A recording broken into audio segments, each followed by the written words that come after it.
Olá, boa noite. Bem-vindos ao programa Um Copo e Dois Dedos de Poesia. Eu sou o José Geraldo, sou poeta, autor, nascido e criado em Portugal, neste jardim à beira-mar plantado.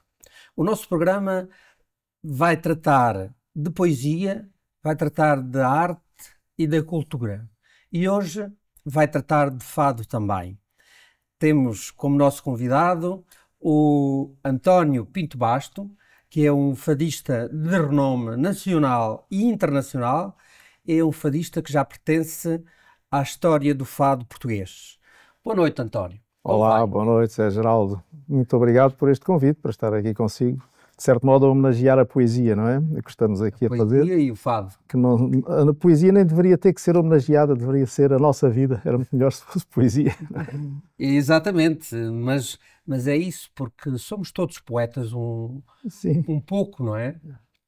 Ó António, o António é um dos fadistas portugueses mais conhecidos, mais populares, e o António nasceu no Alentejo, nasceu numa família de artistas, ou de poetas, porque o seu avô era poeta. Mais o meu avô materno, sim. Exatamente. E como é que essa vocação nasce de ser fadista?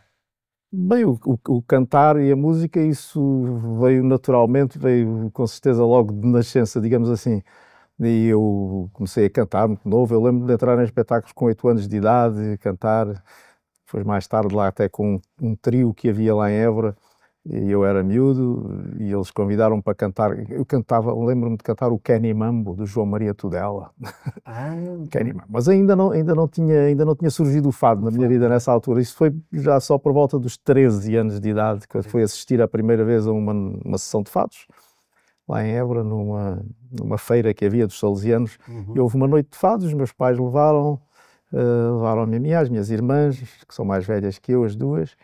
E para mim foi uma revelação tudo aquilo, o ambiente do fado, tudo aquilo me fascinou e pronto, e daí vim convertido para casa logo nessa volta. Logo nessa noite. E uma irmã minha e eu fomos pedindo aos meus pais para fazer lá da garagem de casa, que só estava a servir de arrecadação aquilo, para limparmos aquilo, arranjarmos e fazer ali um recanto assim meio fadista.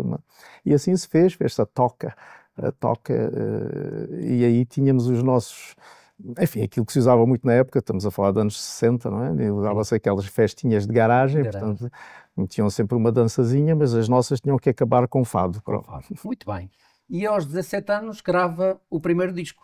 É verdade. Pois, como é que isso aconteceu? Foi mais um tio meu, um irmão da minha mãe, que uma vez assistiu lá numa dessas tais noites lá da nossa toca, que assistiu enfim, lá aos nossos improvisos, a cantar só com viola, porque nem tínhamos lá guitarrista. Enfim, só com viola, e um tio meu que ouviu-me cantar e achou que tinha ali um sobrinho pronto para ele investir também, porque ele também era poeta, ou seja, ele tinha herdado a veia do pai dele, que era o tal meu avô, e também era poeta, e então pensou, tenho aqui o meu sobrinho que também pode cantar os meus versos, portanto... Foi ele que me levou, foi pela mão dele que eu fui gravar o primeiro disco, e o segundo e o terceiro, enfim, foi ele o grande impulsionador da minha carreira. Muito bem. Então, e depois vai para Luanda, vai estudar para Luanda, não é? Sim, porque eu em 1970 ingressei no Instituto Superior Técnico em Lisboa. Enfim, o primeiro ano correu muito bem, mas o segundo ano, o ano letivo 71, 72, foi muito conturbado, com muitas greves estudantis, e o técnico teve fechado mais de meio ano, portanto aquilo correu tão mal que eu nem sei se cheguei a fazer alguma cadeira nesse ano. Os problemas na educação não são só de agora. Não, e ali havia uma previsão uma previsão do que ia acontecer, do 25 de Abril, ali era antes, os estudantes estavam sempre à frente um bocadinho, portanto aquilo havia ali uma luta estudantil. E então eu tinha um outro tio a viver em Luanda que me desafiou, anda para cá que a universidade está aqui muito bem, a funcionar muito bem, e tinha correspondência direta com o Instituto Superior Técnico, então eu pedi a transferência para lá e estive lá 2 anos, porque depois, exatamente porque se deu o 25 de Abril, é que achei melhor retornar à base. E como é que foi esse período do 25 de Abril? Portanto, o António estava em Luanda quando se deu o 25 de Abril. Aí deu-se uma coincidência engraçada, porque eu vim cá nas férias da Páscoa desse ano de 74, estive cá nas férias da Páscoa e viajei para Luanda na noite de 23 para 24 de abril. Portanto, na noite da véspera do... Portanto, e depois no dia 25 eu estava lá, nesse dia até fui almoçar à cantina da universidade, e, portanto à hora do almoço ninguém sabia de nada ainda, e depois até estávamos ali a beber um cafezinho entre um colega nosso a dizer, parece que houve para lá uma confusão lá para Lisboa, uma confusão. Depois eu ia para casa e quando passou por mim no carro, eu ia num carro e passou por mim um outro que eu vi que era um jornalista que eu conhecia de lá, e então fui atrás dele, ia fazer-lhe sinais de luz, ele lá encostou e parou, e ele vinha excitadíssimo, mas pá, golpe, ele não é em Lisboa, golpe de Estado, Spínola, não sei o quê. Ele contou que tinham tudo bloqueado com Lisboa, as comunicações, e então só estavam a receber telexes da Dinamarca, e então era aí que estavam a tomar conhecimento do que se estava a passar. Porque as notícias daqui não eram nenhumas nesse aspecto. Depois fecharam tudo e não estavam a dizer nada. Então, portanto, ele anda no dia 25, durante todo o dia não se soube nada, só no dia 26. Só no dia 26. É o delay, não é? Foi um certo delay. Foi um atraso. Se fosse hoje em dia já era diferente. Claro, sabia-se logo na hora, ou antes. No momento. Então, o António disse, como já disse, formou-se em Engenharia Mecânica no Instituto Superior Técnico. Mas depois retornei para o Instituto Superior Técnico e acabei cá, sim. E depois formou-se e foi trabalhar. Trabalhou em várias empresas. Sim, basicamente em 3 empresas, sim. Trabalhei na Lusotecna, na Tabaqueira e na Partex. Muito bem. Onde estive colocado na Siderurgia Nacional. E como é que conciliava essa parte? Pois, isso era o pior. Com o fado.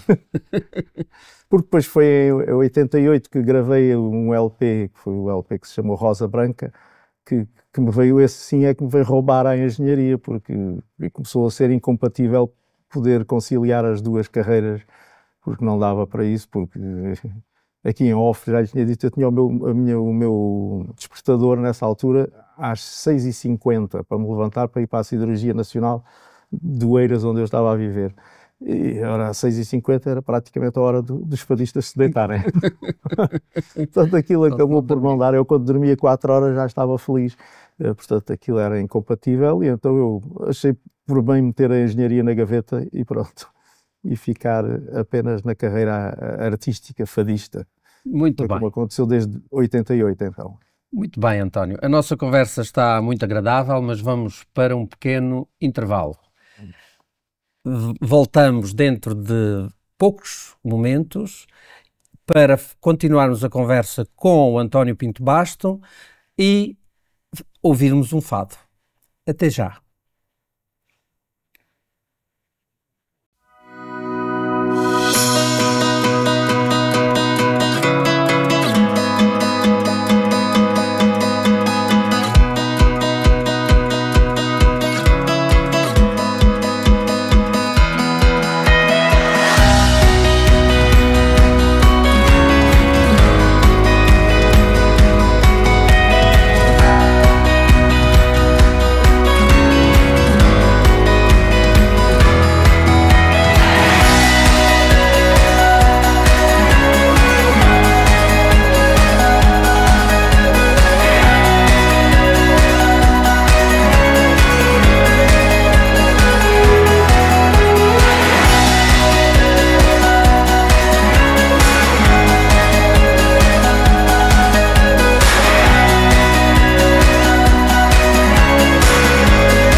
Estamos de volta com o nosso programa Um Copo e Dois Dedos de Poesia. Estamos à conversa com o António Pinto Basto e nesta segunda parte vamos beber um vinho Massanita, que é um vinho do Douro, dos irmãos Massanita, e vamos ouvir um fado na voz do António Pinto Basto.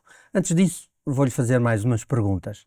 António, o António é fadista, trocou ao fim e ao cabo a sua profissão pelo fado. Ao fim e ao cabo foi isso. E é remunerador, se é fadista? Não tenho qualquer pejo em confessar que quando mudei de engenheiro para fadista, a minha conta bancária subiu. Pronto, é bom. Mas também porque era aquilo que se diz, estava na moda nessa altura, estava na berra. Porém, agora chegado a este ponto, em que já entramos na reforma, na idade da Pois é. reforma, eu penso que se tivesse sido sempre engenheiro, tinha uma reforma melhor do que tem como fadista, com certeza que sim. Porque os artistas aí têm uma grande dificuldade em ter uma reforma de jeito, porque é complicado. Não é? Mas se calhar não era tão feliz. Exatamente, não tinha feito aquilo que mais me tinha realizado, afinal. Porque a nossa felicidade é fazermos aquilo que gostamos. Exatamente, mas, apesar de eu gostar de ser engenheiro, obviamente, Claro. mas senti-me muito mais realizado na minha carreira artística como fadista, sem dúvida. Foi o álbum Rosa Branca e Sim. o fado Rosa Branca que o catapultou Sim, para a ribalta, vá? sim, teve muita importância esse tema, que curiosamente uma música que eu fiz inocentemente com 16 anos de idade, para uns versos do meu avô, e que só gravei 20 anos depois. Quando é gravado em 88, já foi 20 anos depois de eu a ter composto, que entretanto só cantava isso às vezes em reuniões familiares ou de amigos, e todos diziam, epá, isso é muito bonito, mas eu nunca gravei, e acabei por gravar então só em 88, e foi de facto um impulso muito grande. Demorou 20 anos a ser gravado e ainda hoje ouvimos com muito gosto. E assim é obrigatório, quando tenho um espetáculo, normalmente tenho que incluir a Rosa Branca. Onde podemos ouvir o António a cantar? Bem, não tenho nenhum sítio 100% fixo, ando sempre por aqui e por ali.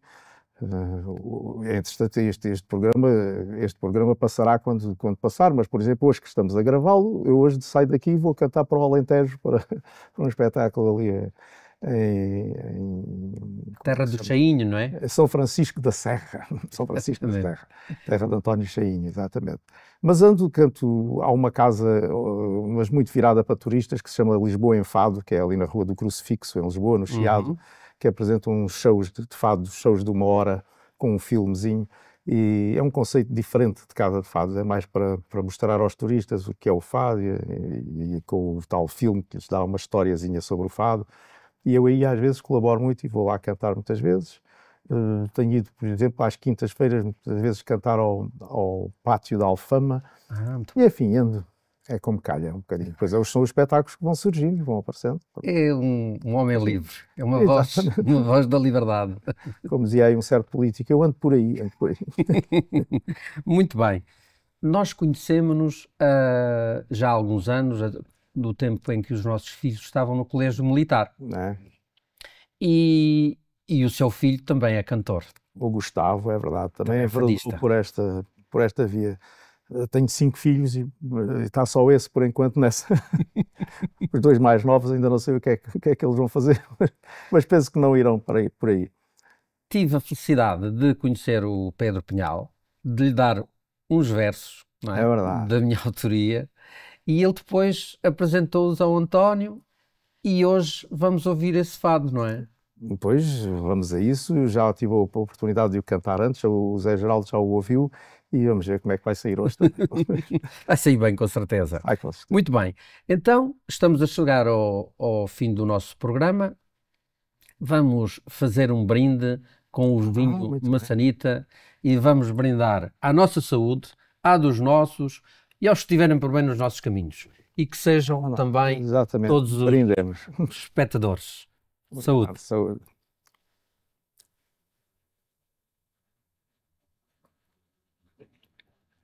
Belo. Vamos agora ouvir o fado chamado Pensamento, na voz de António Pinto Basto, acompanhado por Rodolfo Godinho na guitarra portuguesa e Cagé na viola de fado.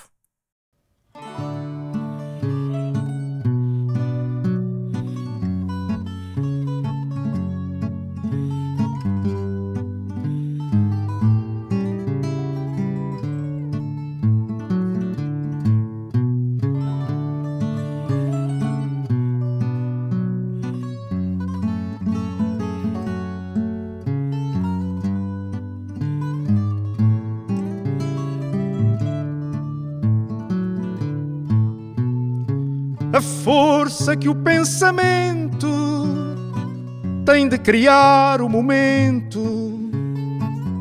Como posso eu saber? Posso ao menos tentar sentar e começar a pensar que tu vais aparecer.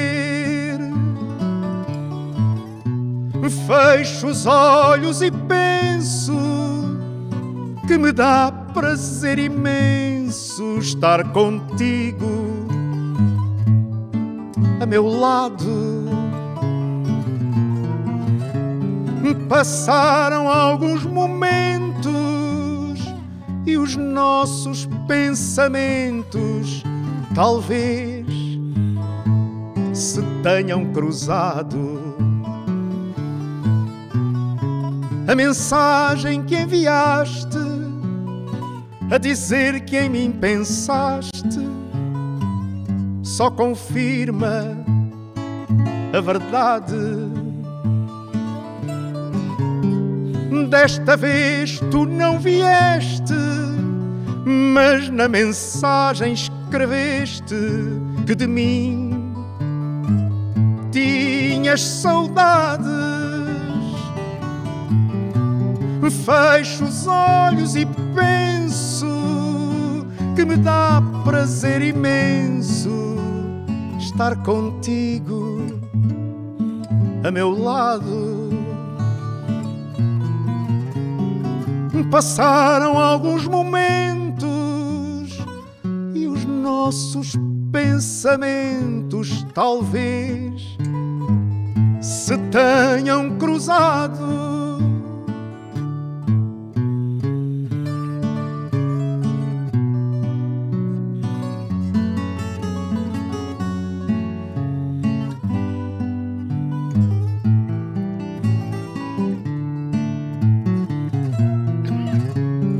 Passaram alguns momentos e os nossos pensamentos talvez se tenham cruzado. Talvez se tenham cruzado.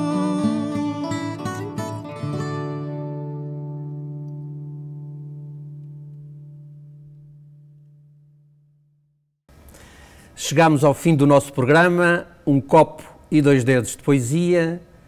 Espero que tenham gostado. Obrigado pela vossa presença. Até para a semana.